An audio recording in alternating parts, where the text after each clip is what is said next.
村阿伯啊，人在讲繁华都市，台北对倒去，阮就是无依偎，可怜的女儿，自细汉就来离开爸母的身边，虽然无人替阮安排将来代志，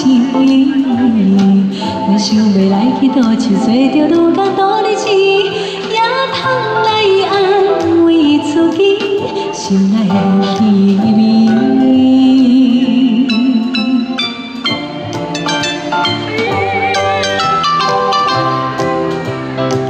请借问河边的卖粉仔钱啊，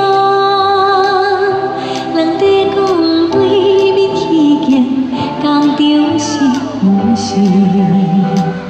大都是卖用人，阮想要来去。我看你又不是幸福的女儿，虽然无人替你安排将来代志，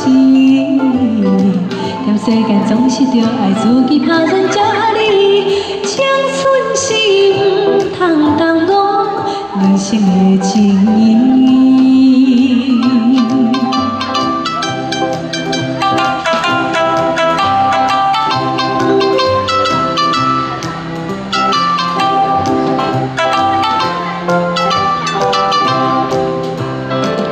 请借问门头的办公阿伯啊，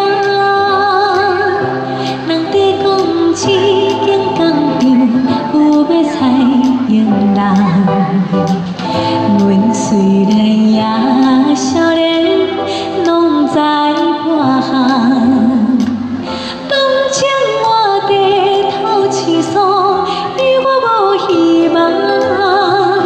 假使借钱也要忍耐3顿5顿，为将来为着生活甘愿受苦来活动，有一日总会得到心情的轻松。